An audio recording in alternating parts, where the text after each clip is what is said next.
दोस्तों, जब लोग दिन दहाड़े अंग्रेजी सिखा सकते हैं तो हम भी रातों रात चीनी सीख सकते हैं। किसी भी विदेशी भाषा की ध्वनियों को हम रोमन स्क्रिप्ट में जब लिख लेते हैं तो पढ़ना आसान हो जाता है। चीनी भाषा की ध्वनियों को जब रोमन स्क्रिप्ट में लिखते हैं तो उसे फिन इन कहते हैं। और फिन इन के चार्ट को हम हिंदी में अगर पढ़ना सीख लें तो फिर चीनी सीखना बहुत ही आसान हो जाता है। उसके बाद तो कोई भी आपको वर्ड ध्यान में आया, झट से डिक्शनरी निकालिए, किसी भी डिक्शनरी में वो वर्ड लिखा हुआ मिल जाएगा। वहाँ पे उसका फिन इन भी लिखा हुआ होगा। उस फिन इन को अगर आप हिंदी में पढ़ना सीख लेते हैं तो फिर वो वर्ड आप बोलना सीख पाएंगे और इस तरह आप चीनी बोलना सीख सकते हैं। तो मैंने जो फिनिन का चार्ट है उसको हिंदी में लिख दिया है और एक मानक रूप का इस्तेमाल किया है, मानक ध्वनियों का, जिससे ये सीखना आसान हो। आप चीनी भाषा के विद्वान नहीं बन सकते इस तरीके से, लेकिन एक बेसिक चीनी ज़रूर सीख सकते हैं। तो आइए शुरू करते हैं। 3 बातें इसमें मैं बताऊंगा। पहला तो फिन इन टेबल, दूसरा ध्वनियों को हम कहाँ से उच्चारित करते हैं, जैसे हिंदी वर्णमाला की जो ध्वनियाँ हैं उनका उच्चारण स्थान हम जानते हैं, और जो चीनी भाषा की ध्वनियाँ हैं उनका उच्चारण स्थान भी हिंदी की ध्वनियों से बहुत मिलता जुलता है। इसलिए चीनी का उच्चारण हमारे लिए बहुत ही आसान होगा। और अंत में मैं आपको कुछ आसान वाक्य बताऊंगा और उनका उच्चारण हम इस चार्ट के माध्यम से करेंगे, और इस तरह हमें ये आत्मविश्वास हो जाएगा कि चीनी सीखना बहुत ही आसान है। तो शुरू करते हैं। तो दोस्तों, हम शुरू करते हैं और ये है फिनिन टेबल। इसको थोड़ा सा मैं बड़ा करता हूँ ताकि आप और साफ देख सकें। अब ये टेबल बहुत ही कॉमन है, आप किसी भी किताब में पाएंगे। इस टेबल में मैंने ऊपर में ये वोवेल डाले हुए हैं। ये सिंपल और कंपाउंड वोवेल का मिश्रण है। तो ऊपर में ये जो हॉरिजॉन्टल लाइन है, ये इसमें चीनी ध्वनियों के वोवेल हैं, और नीचे में जो ये पहली वर्टिकल लाइन है उसमें चीनी ध्वनियों के कॉन्सोनेंट हैं। कॉन्सोनेंट और वोवेल मिल करके शब्द बनते हैं। तो वो जो शब्द बन रहे हैं वो ये सारे शब्द हैं, आप देख पा रहे हैं। अब इनको पढ़ना कैसे है, तो अधिकतर तो बहुत आसान है पढ़ने में। जैसे ये देखिए, शुरू करते हैं। प ख म फ। ये जो ध्वनियाँ हैं, ये चारों ध्वनियाँ एक जगह से उच्चारित की जाती हैं। अब नीचे आइए, ये मैंने एक वर्ण उच्चारण की तस्वीर लगाई हुई है। थोड़ा सा छोटा करना पड़ेगा इसे। तो ये प वर्ग जो है वो होठों से निकलता है, इसीलिए अगर आपको हिंदी में प शब्द बोलना है तो बिना होठ सटाए आप नहीं बोल सकते हैं। कोशिश करके देखिए। तो अभी जो हमने ये प देखा, लिखते हैं बी लेकिन पढ़ते हैं इसको प। यही गुर है इसको सीखने का, इसलिए आपको अलग से लिख के दिया है। लिखते हैं पी, उसको पढ़ते हैं फ। फिर म है और ये एक फ है। ये चारों होठ से निकल रहे हैं, तो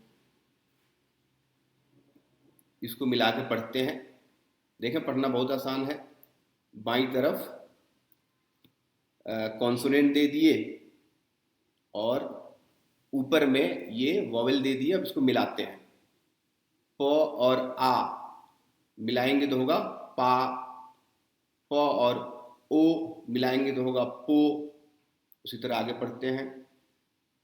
प में आए मिलाएंगे तो होगा पाए, प में ए मिलाएंगे तो होगा पेई। उसी तरह आगे पढ़ते जाइए। पाओ, पान, पन, पांग।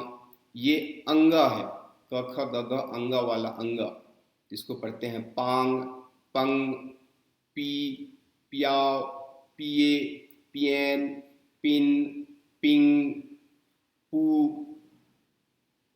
और आगे में प से और कोई ध्वनि नहीं है चीनी भाषा में। ये फिनिन का टेबल है और कोशिश की गई है कि जितनी भी चीनी भाषा की ध्वनियाँ आज बोली जाती हैं सबको इस टेबल में रख दिया जाए। ये एक मानक कोशिश है और उसी मानक चार्ट को हम यहाँ पे अभी फॉलो कर रहे हैं। फ से क्या क्या ध्वनियाँ निकल रही हैं? फा, फो, फाए, फेई, फाओ, फऊ, फान, फन, फांग, फंग। ये जो ब्लैंक हैं, जो खाली जगहें हैं, उसका मतलब ये हुआ कि ऐसी कोई ध्वनि चीनी भाषा में अभी नहीं पाई जाती है। इस तरह मिला के आप सारा पढ़ लेंगे। म वाला भी आसान है, मिला के इसी तरह पढ़ लेंगे। ये फ है, इसको जरा बताऊं मैं। कई लोग फ और फ में फर्क नहीं कर पाते हैं। देखें, ये जो ऊपर का फ है इसमें दोनों होंठ सट जाते हैं, तब ये आवाज निकलता है फ। और ये जो फ है इसमें होंठों से ही आवाज निकालते हैं, लेकिन होंठ सटाते नहीं हैं। ठीक है, तो ये ध्वनि फ की निकलती है। बाकी ये भी आसान है। ये त की ध्वनि है, जिससे ध्वनियां बनती हैं, शब्द बनते हैं ता, त। इस त को द भी पढ़ते हैं, लेकिन चूंकि हम एक ही मानक को फॉलो कर रहे हैं आसानी के लिए, तो हम यहाँ पे इसे ता ही लिखेंगे। और थ की भी ध्वनियाँ उसी तरह आसान है। न, ल, ये सब आसान है। एक चीज ध्यान देंगे आप यहाँ पे, त, थ, न और ल, ये जो चारों ध्वनियां हैं ये दांत से निकलती हैं। अब आपको मैं नीचे ले जाता हूं। ये देखिए, तो वर्ग पूरा का पूरा दांत से निकलता है, जो इस तस्वीर से आपको पता चल रहा है। फिर ऊपर आते हैं। ये जो तीन ध्वनियां हैं Z, C और S, इसमें S तो आसान है, दंत स हमने पढ़ा है हिंदी में। Z और C थोड़े मुश्किल हैं। ये ध्वनियां हिंदी में नहीं है, अंग्रेजी वगैरह में भी नहीं है। तो ये Z क्या है? त और स के बीच की ध्वनि है। हम आईने के सामने खड़े होंगे और एक बार त बोलेंगे, एक बार स बोलेंगे, फिर हम बीच में जब अपनी जुबान को रखेंगे तो ये ध्वनि आएगी च। तो ये Z जो है ये च ध्वनि है। थोड़ी मुश्किल है, थोड़ी प्रैक्टिस करेंगे सीख जाएंगे। ये जो C की ध्वनि है, त और छ के बीच की ध्वनि है, ये निकलती है छ। तो चलिए ये पढ़ लेते हैं, थोड़ा आपको आसानी हो। चा, च।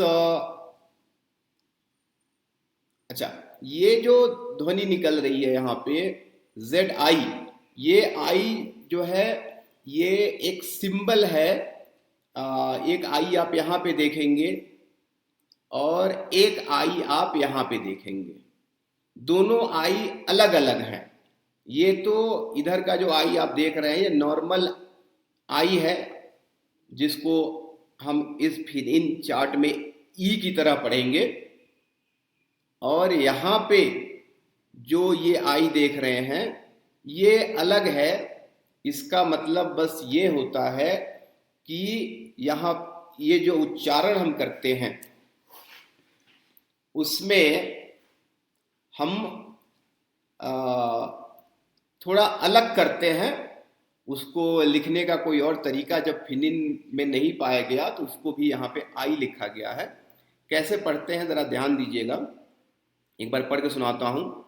त यानी कि त और स के बीच की जो ध्वनि है स, इसको हम बोलते हैं, बोलते समय हमारी जुबान ऊपर के दांतों के पीछे चली जाती है, ऊपर के दांतों से सट जाती है और फिर वहां से हम इस ध्वनि को निकालते हैं। हवा के साथ ये ध्वनि निकलती है तो ये ध्वनि बनती है त। आगे पढ़िए। चाय, चई, चाव, चौ, चान। अच्छा, यहाँ पे चौ है, चान है, बीच में जो आप थोड़ा सा गैप देख रहे हैं ये टाइपिंग की वजह से हुआ है। अदरवाइज ये जो भी शब्द हैं सब मैंने एक साथ ही लिखे हैं, इस बात का आप ध्यान रखेंगे। चन, चांग, चंग, चुंग, चू, चुओ, च्वे, च्वान, चुन।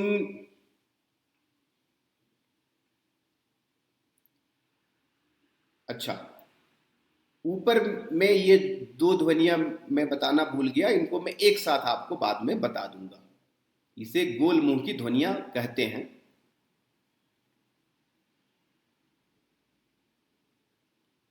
ये पढ़ लेते हैं। सी, छ, छा, छ, थ, छाय, छाव, छौ, छान, छन, छांग, छंग, छुंग, छु, छुओ, छुए, छुआन, छुन। ये तो सिंपल दंत स है, वो वाली आप ध्वनि पढ़ लेंगे। बस इसमें जो ये ध्वनि है एस आई जो लिखा गया है ये आप कैसे पढ़ेंगे? जैसे जेड आई सी आई पढ़ रहे हैं वैसे ही एस आई पढ़ेंगे। पढ़ते समय जो जुबान है ऊपर के दांतों से जाकर सट जाती है और वहां से धीरे से हवा निकालते हैं, दांतों को रगड़ते हुए हवा निकलती है, स ध्वनि निकलेगी स। बाकी सब आसान है, साय, साओ, सऊ, सान, सन, सांग, संग, सुंग वगैरह। ये जो ध्वनियां हैं Z H, C H, S H, ये थोड़ी सी अलग हैं च छ से,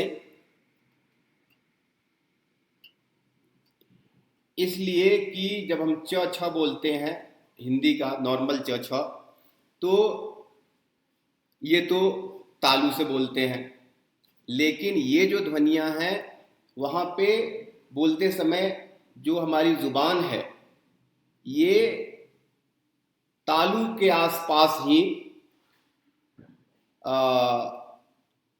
थोड़ी देर के लिए खड़ी रहती है। तो पढ़ के सुनाता हूं। ची, चा, च, च। अब ये जेड एच आई की जो ध्वनि है थोड़ी सी ये मिश्रित ध्वनि निकलती है, कुछ ऐसे च, फिर आगे चाय, चेई, चाव, चौ, चान, चन, चांग, चंग, चुंग, चू, च्वा, चुओ, च्वाय, च्वे, च्वान, चुन, च्वांग। इसी तरह आप सी एच की ध्वनि पढ़ लेंगे। छ, छा, छ, छ, छाय, छाव, छौ, छान, छन, छांग, छंग, छुंग वगैरह। ये एस एच वाली ध्वनि पढ़िए। श, शा, श, श, शाय, शई, शाव, शौ, शान, शन, शांग, शंग वगैरह। ये जो आर की ध्वनि है, यहाँ पे भी हम जुबान को आ, तालू की तरफ थोड़ी देर के लिए खड़ा करते हैं और फिर आराम से हम ध्वनि निकालते हैं। तो ये सिंपल र से थोड़ा अलग है। कैसे पढ़ रहे हैं सुनिएगा। र, र, र, राव, रऊ, रान, रन, रांग, रंग, रुंग, रू, रुआ, रुओ, रुए, रुआन, रुन वगैरह। फिर ये च, छ और श की ध्वनि है। यहाँ पे भी एक श मैंने लिखा है एक्स में, और एस एच में भी श लिखा है। दोनों में थोड़ा बहुत अंतर है, लेकिन उस अंतर को हम यहाँ पे अभी नहीं पढ़ेंगे।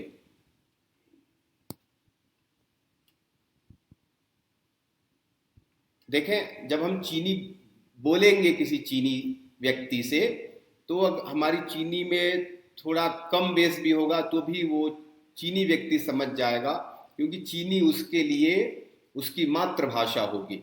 जैसे अगर कोई अंग्रेज हमसे बोलता है कि तुम कहाँ जाता है, तुम क्या खाता है, तो भी हम उसे समझ लेते हैं। काम चलाऊ तरीके से भी अगर कोई अंग्रेज हिंदी बोलता है तो हम सीख लेते हैं। उसी तरह जब हम काम चलाऊ चीनी बोलेंगे तो भी चीनी लोग सीख लेंगे। तो जिन्हें काम चलाना है उनके लिए मैंने आज का ये तरीका बताया है। अब च, छ ये हिंदी में भी पाई जाती हैं ध्वनियाँ, उन्हीं ध्वनियों को पढ़ लेना है।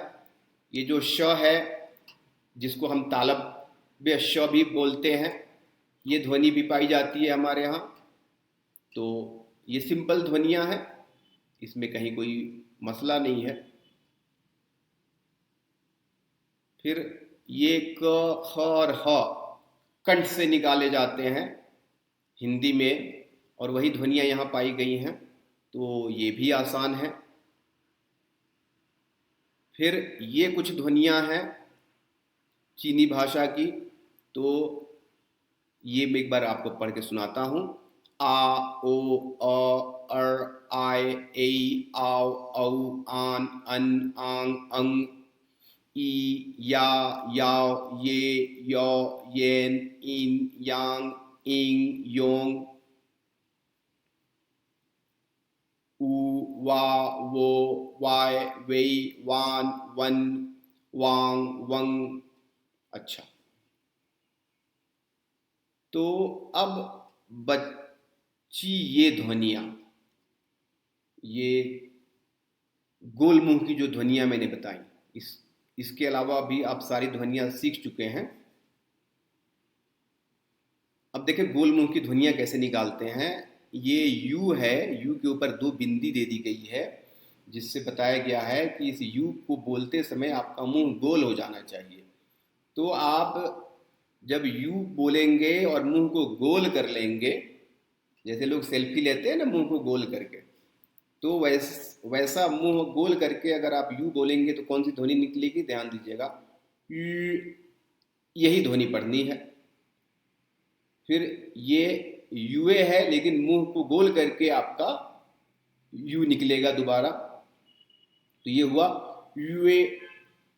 उसी तरह आगे यूएन, यून, उससे जो ध्वनियाँ बन रही हैं कॉन्सोनेंट वॉवेल मिला के, तो वो क्या क्या हुई, न्यू, न्यूए, लू, लुए, चू, चुए, चुएन, चुन, चू, छुए, छुएन, छुन, छू, छुए, छुएन, शुन, यू, युए, युएन, युन। तो ये ध्वनियाँ आपने सीख ली, घबराने की ज़रूरत नहीं है। थोड़ी कोशिश करेंगे, थोड़ी प्रैक्टिस करेंगे तो चीज़ें और आसान हो जाएंगी। और अब कुछ आसान वाक्य हैं। चीन में जाएंगे या किसी चीनी से मिलेंगे तो इतने वाक्य अगर आप बोल देते हैं तो वो चीनी ज़रूर आपका फ़ैन हो जाएगा और आप लोगों की अच्छी दोस्ती हो सकती है, एक दूसरे को जान सकते हैं। ये लिखा है NIHAO। अब NI को क्या पढ़ेंगे, आइए मिलाते हैं ऊपर में। N यहाँ पे है और NI यहाँ पे है, तो ये हो गया नी। अगला जो उसमें शब्द था वो था HAO। HAO कहाँ पे है, वो